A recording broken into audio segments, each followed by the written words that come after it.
Aesthetic boys जिनका physique काफ़ी अच्छा होता है. So today we are going to talk about how you can achieve that physique in this 2025. So if you are ready to watch guys, let's. So first of all we will talk about your calories. अब मैं इतना deep में नहीं जाऊँगा कि calories होती क्या है, क्यों होती, कैसे होती हैं, तुम्हें अच्छे से पता होगा या तुम यूट्यूब पे जाके देख सकते हो.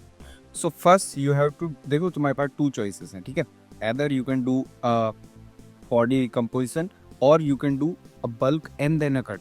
Please I again repeat, please directly cut मत करना. अगर तुम एक बिगिनर हो और तुम्हारी बॉडी में अच्छा खासा मसल मास या बल्क तुमने कभी नहीं किया और तुम्हारी बॉडी में अच्छा खासा मसल मास नहीं है, फैट वगैरह नहीं है, तो तुम डायरेक्टली जब कट करोगे तो उससे तुम बहुत सारा मसल मास भी लूज़ करोगे, अपना फटीक हो जाएगा, दिमाग ख़राब होगा और सर हल्का रहेगा, हंगर इश्यूज़ होंगे और बीमार भी पड़ सकते हो. So I do not recommend कि तुम डायरेक्टली सीधे कट करो. What you have to do is you have two options. First is body recomposition and second is bulk then a cut. दोनों के बारे में बात करते हैं. सो बॉडी रिकम्पोजिशन क्या होता है, ठीक है. जैसे तुम हो, तुम्हारी एक मेंटेनेंस कैलोरी होगी, ठीक है, जो भी तुम्हें डेली नीड के लिए चाहिए. दिन भर में जितनी एनर्जी वेस्ट करते हो उसके तुम्हें एक मेंटेनेंस कैलोरी चाहिए होती है, ठीक है. वो तुम गूगल पे जाके कहीं से भी निकाल सकते हो, बहुत इजीली निकल जाती है. सो बॉडी रिकम्पोजिशन में हम क्या करते हैं, तुम्हारी जो मेंटेनेंस कैलोरी है तुम उतनी ही कैलोरीज कंज्यूम करते हो, उतनी ही जितनी है, ना उससे ज़्यादा ना उससे कम. जितनी तुम्हारी मेंटेनेंस कैलोरी है तुम उतनी ही कंज्यूम करते हो. उसके साथ साथ तुम अपना हैवी वर्कआउट भी स्टार्ट करते हो. तुम डेली जिम हिट करोगे, तुम्हारा एक अच्छा वर्कआउट प्लान होना चाहिए, तुम्हें डेली वॉक पे जाना है, तुम थोड़ा बहुत कार्डियो वगैरह कर सकते हो, और तुम्हारी जो डाइट है उसमें तुम्हारा बॉडी का 1.75 या 1.5 या 2 gram of body weight protein होना चाहिए. इतना तुम्हारा प्रोटीन इंटेक होना चाहिए. तुम्हारे फाइबर्स पूरे होने चाहिए, तुम्हारे फैट्स पूरे होने चाहिए और तुम्हारे कार्ब्स थोड़े कम होने चाहिए. ऐसे ही धीरे कार्ब्स भी होने चाहिए, ठीक है. मैं कह रहा हूँ कि कम होने चाहिए, डजंट मीन कि तुम्हारे कार्ब्स होने ही नहीं चाहिए.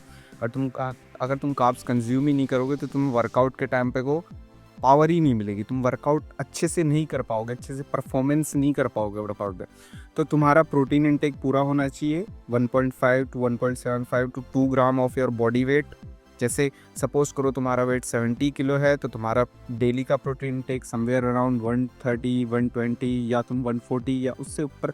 उतनी ज़्यादा ज़रूरत होती नहीं है कि अगर तुम्हारा वेट 70 है, मतलब जैसे टिपिकल तुम्हारे फिटनेस इन्फ्लुएंसर कहते हैं कि 200 ग्राम 300 ग्राम, इतनी कोई ज़रूरत है नहीं, ठीक है. वो खाली वेस्ट है, उतनी ज़रूरत होती नहीं है. तुम डेली का 1.5 ग्राम या 1.7 ग्राम या 1.75 ग्राम मैक्सिमम इतना प्रोटीन कंज्यूम करो. अपनी क्लीन डाइट लो, अच्छी डाइट लो, घर की डाइट लो, और तुम्हें अपनी जो कैलोरीज है उतनी ही खानी है, ठीक है. उससे ज़्यादा नहीं खानी है. उससे ज़्यादा खाओगे तो फिर तुम वो बल्की कर रहे हो, उससे कम खाओगे तो मतलब तुम कट कर रहे हो. तो उतनी ही खानी है. तो तुम्हें अपने वर्कआउट पे ध्यान देना है. तुम्हारा वर्कआउट बिल्कुल ही शरीर तोड़ वर्कआउट होना चाहिए, जिसको करने के बाद तुम बिल्कुल तुम्हारे हाल ख़राब हो जाए, ऐसा workout, like till the failure वाला वर्कआउट होना चाहिए, ठीक है. ये तुम्हारी डाइट रहेगी और तुम डेली जिम हिट करोगे और धीरे धीरे क्या होगा, तुम्हारी बॉडी एक साथ ही, अब क्योंकि तुम उतनी कैलोरीज कंज्यूम कर रहे हो तो तुम्हारी बॉडी पे एक्स्ट्रा फैट कहीं से चढ़ेगा नहीं. प्लस अब तुम वर्कआउट कर रहे हो तो धीरे धीरे तुम मसल डेवलप करोगे और धीरे धीरे हमारी बॉडी से फैट कम होना स्टार्ट हो जाता है, फैट घटने लग जाता है, क्योंकि तुम एक्स्ट्रा कैलोरीज जो बर्न करने हो जिम में, वॉक पे, अपना कार्डियो वगैरह जो भी करोगे उसमें, ठीक है. Second is bulk then a cut. अब इसमें तुम क्या करते हो कि तुम पहले एक अच्छा खासा बल्क कर लेते हो 8 महीने 6 महीने 1 साल तक, जिसमें तुम अच्छा बढ़िया बल्क करते हो. अब डर्टी बल्क इसका मतलब ये नहीं कि तुम्हें डर्टी बल्क करना है, तुम्हें कुछ भी बर्गर समोसा खाने के लिए खा सकते हो बट नहीं खाना है, ठीक है. तुम्हें एक अच्छा क्लीन बल्क खाना है. तुम्हारी जो मेंटेनेंस कैलोरी है, अगेन जो भी तुम्हारी हैं, सपोज करो तुम्हारी 2000 मेंटेनेंस कैलोरी है, तो अब तुम बल्क कर रहे हो तो तुम 2200 2300 2500 ऐसे कैलोरीज कंज्यूम करोगे डेली, ठीक है. और तुम्हारी कैलोरीज में मैक्रोज भी अच्छे होने चाहिए, लाइक तुम्हारा प्रोटीन इंटेक ऑफ कोर्स 2 ग्राम और 1.7 ग्राम और 1.5 ग्राम ऑफ योर बॉडी वेट को होना चाहिए. तुम्हारे फाइबर्स पूरे होने चाहिए. फाइबर्स पूरे होने बहुत ज़रूरी है. अगर तुम ज़्यादा प्रोटीन ले रहे हो या फिर तुम अच्छी खासी एक डाइट ले रहे हो, बट अगर तुम्हारे फाइबर्स पूरे नहीं है तो दोस्तों ऐसा होगा कि तुम्हें कॉन्स्टिपेशन की दिक्कत होगी, ठीक है, तुम्हारे डाइजेशन में दिक्कत होगी. तो फाइबर्स ज़रूरी है.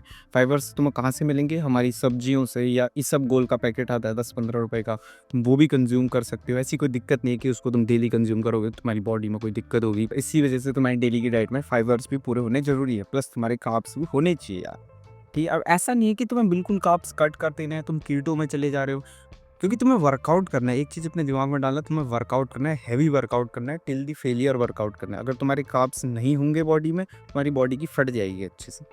ठीक है। तो ऐसे तुम एक बल्क करते हो अच्छा खासा 6 से 8 महीने तक का, जिसमें तुम अपनी मेंटेनेंस से ज़्यादा कैलोरीज खाते हो, डेली वर्कआउट करते हो, डेली जिम हिट करते हो। एक टाइम के बाद जब तुम एक अच्छा खासा बॉडी में मसल मास भी पुट ऑन कर लेते हो, और मसल मास सिर्फ मसल मास नहीं आता, उसके साथ फैट भी तुम्हारी बॉडी में आएगा। ठीक है, एक टाइम आएगा जब तुमने अपने बॉडी वेट से अच्छा खासा बल्क कर लिया है। लाइक सपोज करो तुम्हारा बॉडी वेट अभी 70 है और तुमने बल्क करके अब पहुंचा दिया 85 या 90 या 83 84 ऐसे कुछ तुम्हारा बॉडी वेट पहुंच गया, तो उसके बाद तुम एक कट करोगे। अब कट भी सिंपल सा है, जो तुम्हारी मेंटेनेंस कैलोरी है उससे 100-200 कैलोरीज कम खाओगे। ऐसे तुम कम कैलोरीज कंज्यूम करोगे, प्लस तुम वर्कआउट भी हिट करोगे, प्लस तुम वॉक वगैरह, कार्डियो वगैरह या हल्का फुल्का कभी तुम रनिंग कर रहे हो, ये करना जरूरी है। ठीक है, ये तुम ऐसे करोगे तो फिर तुम्हारा कट चलेगा। एक टाइम का कट भी ऐसे ही चलेगा, 3 महीने, 4 महीने, 5 महीने, 6 महीने। अब सबके लिए अलग अलग डिफरेंटली वेरी करता है। ठीक है, प्लीज़ एक्सट्रीम कट मत करना बल्क करने के बाद। ऐसा नहीं है कि तुमने बल्क कर लिया और उसके बाद तुम डायरेक्टली 2000 कैलोरीज से तुम सीधे 1000 कैलोरीज पे चले जा रहे हो। माँ बहन एक हो जाएगी बॉडी की, दिमाग खराब हो जाएगा, फटीक हो जाएगा,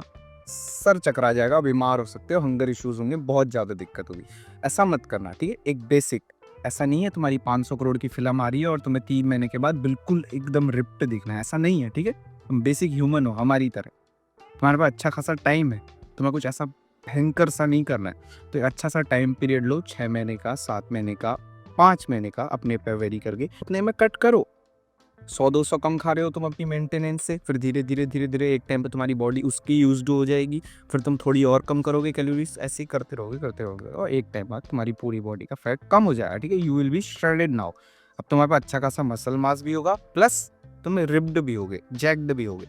ठीक है, देखो वर्कआउट तुम कोई सा भी फॉलो कर सकते हो। तुम ब्रो स्प्लिट फॉलो करना चाहो वो कर सकते हो, पुश पुल लेग फॉलो करना चाहो वो कर सकते हो। इसमें ऐसा देखो, ऐसा नहीं होता है कि ब्रो स्प्लिट करके कुछ अलग रिजल्ट मिलेंगे या पुश पुल लेग करके कुछ अलग रिजल्ट मिलेंगे, ये सिर्फ एक मिथ है। ठीक है, और तुम अच्छे काफी टाइम से जिम जाते होगे या तुम्हें थोड़ा बहुत भी नॉलेज है, तुम्हें पता होगा, तुम कोई सा भी वेरिएशन फॉलो कर सकते हो। क्या होता है, तुम यूट्यूब पे जाओ, सर्च करो what is push pull leg, what is bro split, देखो और उसके अकॉर्डिंग अपना एक वर्कआउट प्लान बनाओ। डेली जिम जाओ, वॉक डेली करो, 10,000 स्टेप्स, 8,000 स्टेप्स, बहुत बढ़िया चीज़ है। मेंटली तुम्हें पीस देगी, प्लस तुम्हारी कैलोरीज भी एक्स्ट्रा बर्न होंगी। एंड 6 से 8 घंटा डेली सोना जरूरी।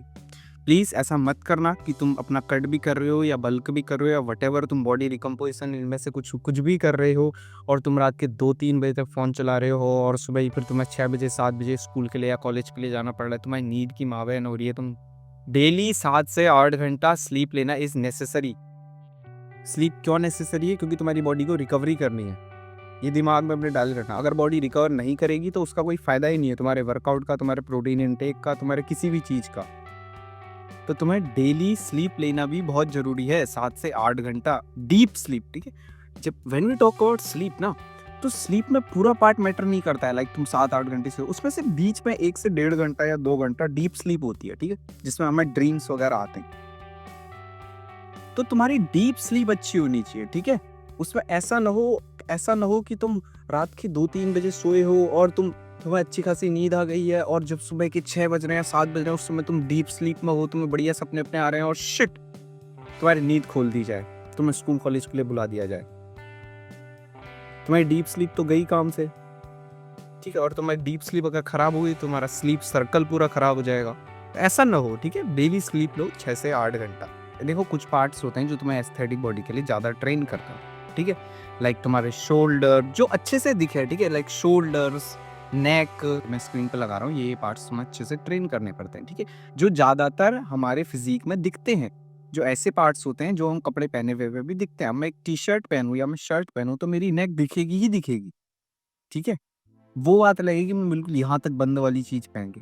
नेक हो गई, फोर आर्म्स हो गए, हमारे शोल्डर्स हो गए, ये सारी चीज़ें दिखती हैं। ठीक है, इनको अच्छे से ट्रेन करना है ताकि तुम शर्ट वगैरह, टी शर्ट वगैरह भी पहनो तो ये अच्छे से दिखे, मतलब लगे कि बंदा यार जिम जाता है, इसका फिजिक है। सो हमने क्या क्या बात करी। तुम्हारे पास 2 चॉइसेस हैं if you want to achieve aesthetic body. First, तुम बॉडी रिकम्पोजिशन कर सकते हो। बॉडी रिकम्पोजिशन में तुम अपनी मेंटेनेंस कैलोरी जितना ही खाते हो प्लस वर्कआउट करते हो और धीरे धीरे तुम्हारा फिजिक अच्छा बन जाएगा। ठीक है, सेकंड, तुम बल्क करो, एक अच्छा बल्क करो, उसके बाद एक कट करो। ठीक है, थर्ड, तुम्हारा वर्कआउट ऑन पॉइंट होना चाहिए, टिल दी फेलियर वर्कआउट होना चाहिए डेली। तुम जब डेली वर्कआउट करो तो एक रैप ऐसा आना चाहिए जिसके बाद तुम्हें लगे कि अगर मैं इस रैप के बाद एक भी मार दूँ तो अब मेरा कलेजा फट के बाहर आ जाएगा। ऐसे इसको कहते हैं टिल दी फेलियर वर्कआउट। ये करना है तुम्हें। स्ट्रेस कम करो, जितना कम कर सकते हो स्ट्रेस मत करना, इससे फैट लॉस वगैरह में दिक्कत आती है। ठीक है, पानी डेली 3 से 4 लीटर पियो। अगर तुम पानी 3 से 4 लीटर पियोगे तो तुम्हारे जो हंगर इश्यूज़ हैं वो सप्रेस होंगे। अगर तुम पानी, कई बार ऐसा होता है हम दौड़ भाग के आते हैं घर में और हम सीधे मम्मी भूख लगी कुछ भी अंटा संटा खा लेते हैं, बट इन रियलिटी हमें उस समय प्यास लगी होती है। अब हम इतने टाइम से इसके यूज टू हो चुके हैं कि हमें पता ही नहीं चलता है, हमारा माइंड डिफ्रेंशिएट ही नहीं कर पाते कि हमें भूख लगी है या फिर हमें प्यास लगी है। I hope you are understanding. तो तुम्हारी डेली पानी पीना भी ज़रूरी है। 3 से 4 लीटर एक बड़ी बोतल रखो और उतना पानी पियो डेली। उससे तुम्हारी स्किन की क्वालिटी भी अच्छी होगी, प्लस तुम्हें हंगर इश्यूज़ भी नहीं होंगे, तुम्हारा पेट भी भरा रहेगा और जो तुम्हारी बॉडी में टॉक्सिक न्यूट्रिएंट्स है वो सब बाहर आ जाएंगे। अच्छी स्लीप लो, 7 से 8 घंटा डीप स्लीप, वॉक पे जाओ, रनिंग करो, थोड़ा बहुत कार्डियो करो। तो अगर ये सब चीज़ें तुम करोगे, जो चीज़ें मैंने वीडियो में बताई हैं, तो ऐसा तो नहीं होगा। देखो, building a good physique takes a time. मैं तुमसे कोई झूठ बोलने नहीं आया हूँ, मैं तुमको कोर्स बेचने नहीं आया हूँ कि मैं तुमसे वीडियो में बोल दूँ कि भाई तुम ये कोर्स लो और तुम्हारा 1 हफ्ते बाद ऐसा फिजिक बन जाएगा, या ये डाइट लो उसके बाद 1 हफ्ते बाद तुम्हारा ऐसा फिजिक बन जाएगा। ऐसा कुछ नहीं होता है। ठीक है, मैं खुद भी जिम कर रहा हूँ, मुझे 1-1.5 साल हो गया, तभी मैं तुम्हें बता रहा हूँ। Building a good physique takes a time. तुम्हें टाइम लगेगा, जिम जाना पड़ेगा डेली, तुम्हें अपनी कैलोरीज के अकॉर्डिंग खाना पड़ेगा डेली, तुम्हें फास्ट फूड वगैरह ये फालतू की चीज़ें अवॉइड करनी पड़ेंगी। It will take discipline, it will take dedication, but अगर तुम इन सब चीज़ों पर कामयाब हो गए तो तुम्हारे पास एक लीन एस्थेटिक बहुत ही प्यारा फिजिक होगा। जो तुम शर्ट अपनी उतारोगे सो लड़कियां पागल हो जाएंगी। आई hope you understand my point. ठीक है, तुम्हें खुद भी अच्छा लगेगा। एक अच्छा लीन एस्थेटिक फिजिक तुम्हें खुद भी गुड वाइब्स देता है। ठीक है, अगर तुम्हारा फिजिक अच्छा है, तुम्हारा माइंड भी अच्छा रहता है, तुम्हारा माइंड भी फ्रेश रहता है, तुम्हारा माइंड भी हैप्पी रहता है, तुम्हें अच्छे थॉट्स आते हैं। लुक्स मैटर नहीं करते हैं, इस बुलशिट पर भरोसा मत करना। आज के लिए इतना ही guys. Have a good day, take care, bye bye.